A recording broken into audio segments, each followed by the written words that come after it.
When Simon Brown met young Tempy, he didn't know what to expect.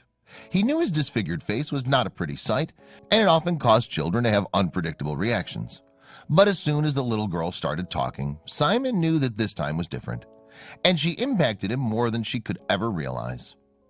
Simon, a former British Armed Forces member, having served as a Royal Engineer for 13 years, his 7-month deployment in Iraq came to an abrupt end in December 2016, when a transport carrying 6 of his colleagues broke down and was attacked.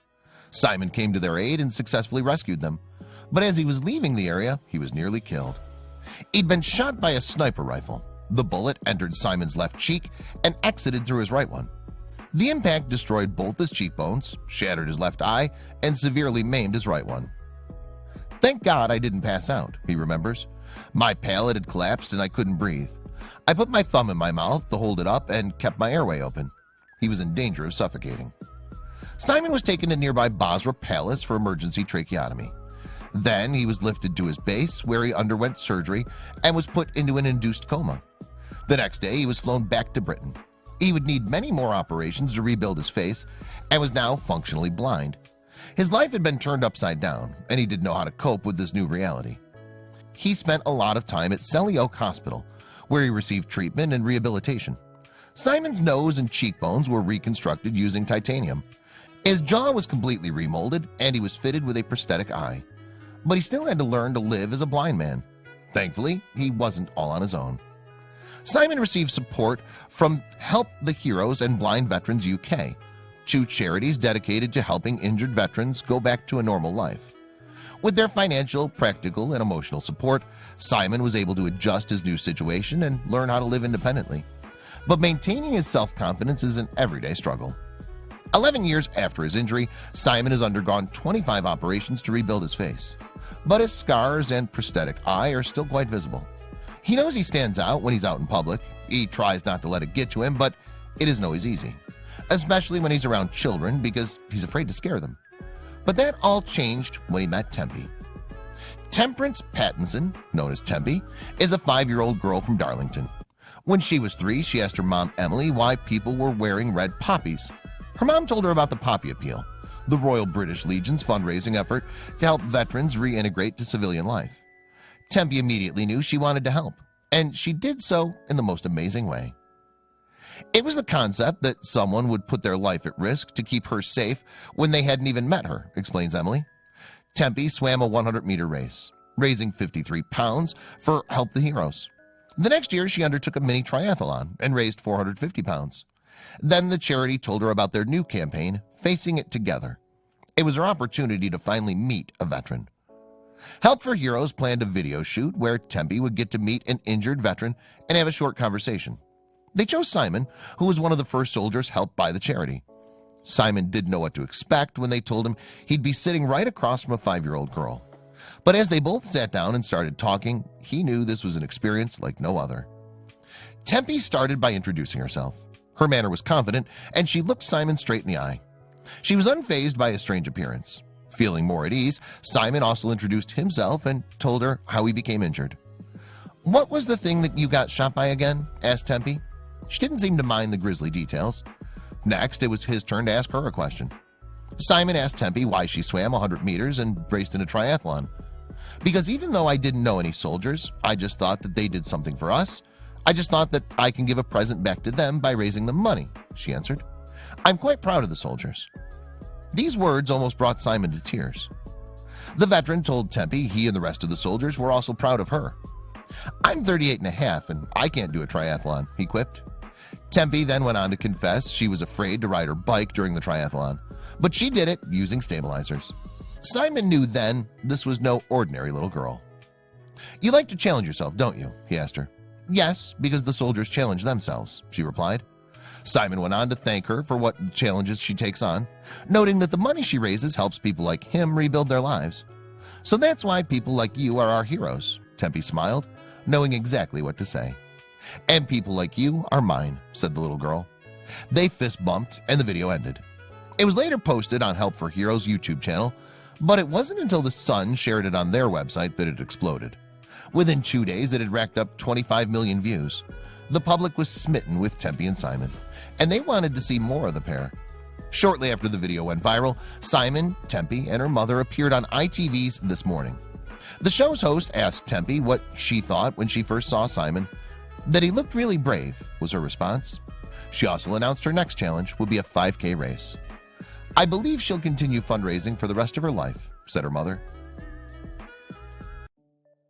6 years after this news anchor helped a boy get adopted, a teenager snuck up and left her in tears.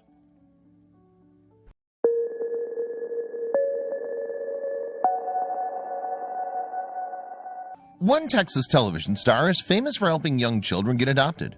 But 6 years after she helped find one young boy a family, he snuck up behind her. And what he had to say left her in floods of tears. In 2014, news anchor Gloria Campos was celebrating her 30-year anniversary with Dallas-Fort Worth-based television channel WFAA. Over the course of her career, Campos had achieved many things and become somewhat of a local celebrity. In fact, her popularity earned her more than 10,000 followers on Twitter. Campos joined WFAA in 1984, making her the first Hispanic anchor in the area. Since then, she's covered everything from elections to the Super Bowl.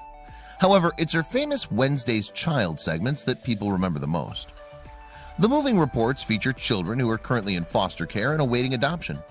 The aim is to find the youngsters loving families, and it appears Campos was a natural at the job. In the 25 years she presented the feature, she shared 350 children's stories, 3/4 of which ended in adoption. One of the children Campos featured on Wednesday's Child was Keontae Cook. Cook appeared on the show in 2007 at the tender age of 8.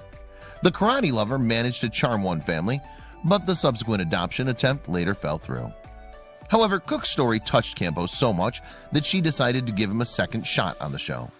So 2 years later, in 2009, Campos did another report on the youngster. She hoped that this time would be a success. So in that report, the youngster shared more of his heartbreaking story. Sadly, his candid interview revealed the difficult realities in the life of foster care. I've been moved to different homes, Cook explained, and it appeared the events that directly followed his first appearance on Wednesday's Child still haunted him. The adoption didn't go very well, he said. But little did he know his darkest days would soon be behind him. That's because one couple saw the report and instantly knew that Cook was their son.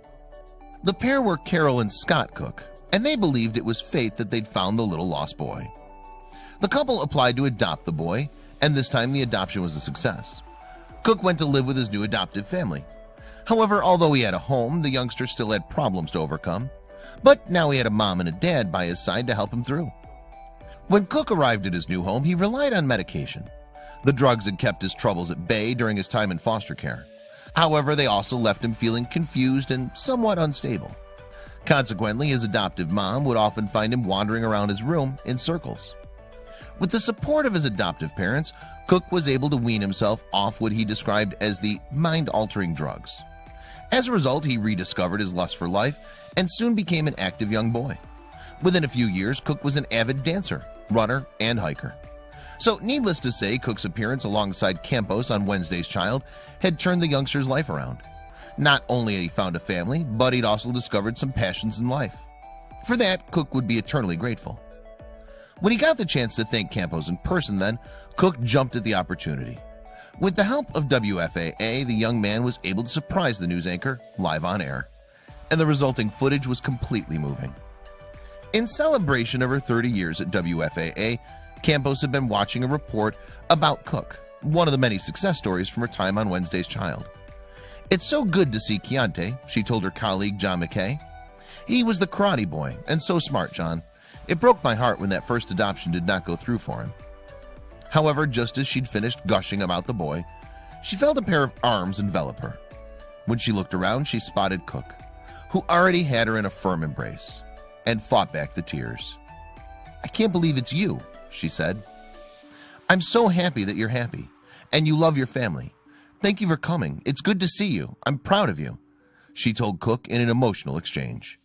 However, it was him who had the most to say. I want to say to her, thank you so much, because you've made my life worthwhile, Cook said. You've helped me become the person I am right now. I probably would have been worse off had you not helped me out. And Cook's parents were equally as grateful at Campos for making them aware of his plight. Not only did you bring us the child that God wanted us to have, and we wouldn't have seen him otherwise, but you've also helped touch millions through him being able to talk about his story, his mom said. Furthermore, it appeared Campos' influence on Cook may have been even greater than previously thought, because later on in the news special, the teenager revealed that he hoped to become a broadcaster. So perhaps he'll follow in the esteemed news anchor's footsteps sometime in the future. For now, though, Cook is simply enjoying all the comforts of being part of a supportive family. Not only does he have a mom and dad, but in 2014, he also became a big brother. Thanks to Campos, he's now surrounded by loved ones, and for that, he'll always be thankful.